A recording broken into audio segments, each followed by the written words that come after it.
Manchester United could have a shock brand new January transfer target as David Ornstein reveals a £26 million young striker superstar that Erik Ten Hag is very much interested in, amongst Ten Hag talking about Harry Maguire's future and kind of suggests that obviously he prefers Lisandro Martinez and Varane and says Maguire needs to start playing with more confidence. What does this mean for the future of Harry Maguire? We'll be discussing that. But talking of Lisandro Martinez, guys, smash a like and congratulate Lisandro Martinez for making the World Cup final. And will our other second best centre-back, Rafa Varane, after Martinez, make the World Cup final as well? Let me know your predictions for Morocco, France. But I did say I think Messi could win the World Cup, and I really think he could. But we'll also talk about other news as well. Some news from Fabrizio Romano about other targets like Denzel Dumfries and a few other transfer targets like Diogo Costa, the goalkeeper. We've got some news on him that we'll talk about in today's video, as well as a little bit, I guess, on Wan-Bissaka, Amad Diallo, 5 goals in 7 games, Pelestri,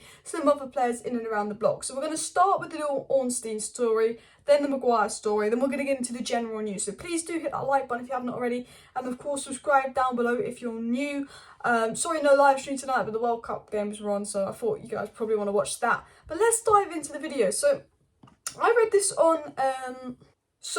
on Football Fancast, and they're kind of quoting what David Ornstein's had to say. And they said Manchester United are among the top outfits eyeing a move for Borussia Dortmund sensation Youssoufa Moukoko. How do I say his name? I thought that. Youssoufa Moukoko is apparently the correct pronunciation, but I do apologise if that's wrong. But with the Athletic correspondent David Ornstein again confirming interest is heating up in the prodigy. So David Ornstein has confirmed there's a lot of interest in this teenage prodigy, the 18-year-old Borussia Dortmund striker, and that United are one of the clubs interested. However, the Athletic reporter David Ornstein said that Chelsea are the front runners to sign the German sensation, and we do know that's the case because I think Broha has an injury, and while Man United need a striker just as much as Chelsea need a striker, Chelsea are efficient at getting deals done, and when they want a player they can get it done. But Mercer and Arnold are the Faffers of Faff FC. I mean, we might as well be called Faff FC, because I tell you what, Ten Hag said, I want this player. Ten Hag's told them in September, October, November and December he wants Gakpo in January. They've had a lot of time to prepare for Gakpo. Watch them come end of January or not come at all.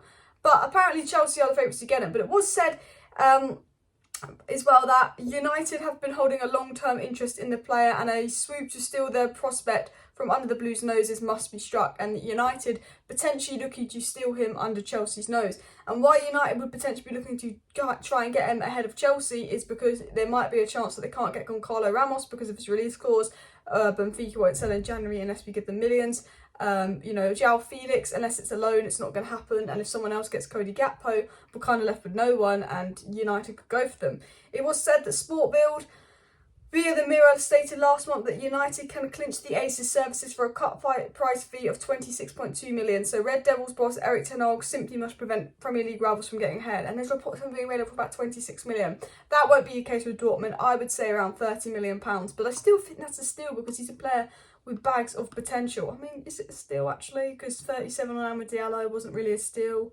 Amad Diallo is playing very well, but you get the gist of things. I would take him at United, but I would still be looking at Sesko ahead of him. Personally, I think we need someone that can play now, not someone for the future. I think we've got Garnacho, we've got Amad Diallo, although they're not strikers, and Pelestri, they're all ones for the future.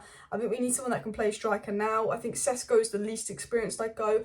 I'd still personally myself go for Vlahovic, Ivan Toney, Oshmi. Obviously, you can't get them in January, none of them are obtainable.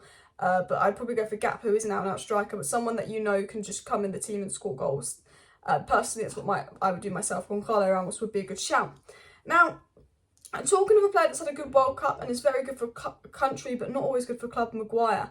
Erik Ten Hag has spoken about Maguire. He actually praised Maguire a lot, and that's what I like about Ten Hag, because he'll praise every player, whether it be Wan-Bissaka, Maguire, Ronaldo, Fred, even someone that's playing really well like Rashford. Ten Hag will always praise every Man United player and speak about them confidently in public because he wants to get their confidence up. And Ten Hag was asked about why he doesn't pick Maguire frequently, why is Lisandro Martinez and Varane picks over Maguire. And Ten Hag said, it's nothing against Maguire, I'm in a good position because they are consistent and stable and our other centre-halves are really good level. He basically said the reason I pick Martinez and Varane over Maguire is they're better. But he didn't say they're better, he said they're consistent and stable, which is true. They're more consistent and they're more stable than Maguire. And, it's very obvious that they are Ten Hag's first 2 choice centre-backs. But Ten Hag likes Maguire. I think Ten Hag is happy having Maguire as the 3rd choice centre-back because I think that, Maguire isn't a bad first choice centre-back. I know people don't like Maguire and they slag him off.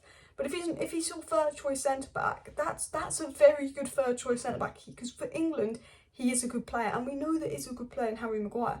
So, do I want him to start week in, week out for Man United? No. If he's informed, do I mind him starting for United? Not at all. But, I prefer Varane and Martinez. But that's a bench option. I do really like Harry Maguire. I do think he's a good option. And I think that's how Ten Hag feels. However, Maguire, we know he wants to start. We know he's got the mentality where he wants to start. He wants to play week in, week out for Manchester United, which might put Maguire in a situation where he chooses to leave, especially coming off the back of potentially a good World Cup. Ten Hag said, I can only back him. I've seen many times he's good enough to play for me and it's clear he's good enough to play at the highest level. And Ten Hag spoke about Maguire in the World Cup and said, look, maybe he's not been great for United and not as good as the other centre-backs, but I know from what I've seen from Maguire at England that he is good enough to play for me. And we can all admit that, whether you like Maguire or not. There is a player in Maguire. Should he be at Man United, I think it would be best for him to leave and then get someone to replace him, just because it's not worked out for him. But he's not as bad as people make out, and he can do a decent job at centre-back. And, if he's in form and if he's playing well, like he can do a good job. Would he win the league with United? No. Could he get top 4 with United? Yes, he's done that before. It was also said by Ten Hag that it's up to him to show confidence on the pitch. He didn't show that in all the games. When he's playing with confidence like now, he's a massively important player for us. And what Ten Hag said about Maguire is he's not been good this season because he's not been showing confidence on the pitch. Maguire must come out and show confidence on the pitch, and if he does that, he'll be an important player for us. And Ten Hag just says that, Maguire's not showing enough confidence for him, that Varane and Martinez have been more confident and consistently stable, which is a fair thing. And I do think Maguire will go in the next season or 2 because I think he's someone that would want to play a bit more. And I think that, Varane and Martinez, he's just not getting in ahead of them unless there's an injury. Now, talking of players United have been linked to, here is a quick update. Fabrizio Romano said that Man United are not in negotiations with Denzel Dumfries. Our priority at right back is extending Dalot's contract. I think the only people United are in negotiation for is an attacker. I don't think we've got the funds to get an attacker on right back in January. I see Ethan Laird being recalled or Brandon Williams tried out at right back with Malacia. It was also said from other sources in Europe that European giants stay firm for Diego Costa, with Man United remaining in the list of clubs who would like the goalkeeper despite making a lot of mistakes at the World Cup. So we're still interested in Diego Costa for the summer, reportedly. And it was also said about another target United have been linked to, Rafael Leao, that it's understood that Manchester United are yet to register any concrete interest in Leao despite being linked with the Portuguese who's represented by Jorge Mendes. He's valued at 100 million. We like Leao, but we haven't registered any concrete interest because we're not going to be able to afford 100 million on a player in January. And I think, while we like a winger, while we need a winger, we need a striker and a midfielder before anything. We have been linked to a few midfielders, and I will do a transfer news show tomorrow on the midfielders United have been linked to as well. But it was also spoken about Amad Diallo, who could come in as our new winger, because, the board will say he's like a new signing, because he's having a good championship loan spell. And I think with Amad Diallo, he's a confidence player. He started poor at Rangers, he had started poor at Sunderland, but he's really found his feet. And I actually think Amad Diallo is the type of guy that I reckon Ten Hag's going to mould Amad Diallo into a baller. I'm going to say this now. He's one of those players where I just know with Ten Hag's guidance, there's a good player in Amad Diallo, and I think Ten Hag could be the guy to mould him into a baller. Guys, please do smash that like button, and of course subscribe down below if you're new. Thank you for watching today's video. Let me know your thoughts on the news. Would you like that young Borussia Dortmund striker at Manchester United or not? Are you like me where you'd like him, you'd take him, but you want someone that's kind of ready to get in the team now because we need someone that can play now because of the intense fixture list? Let me know. Smash a like, smash a subscribe. See you next time. Bye.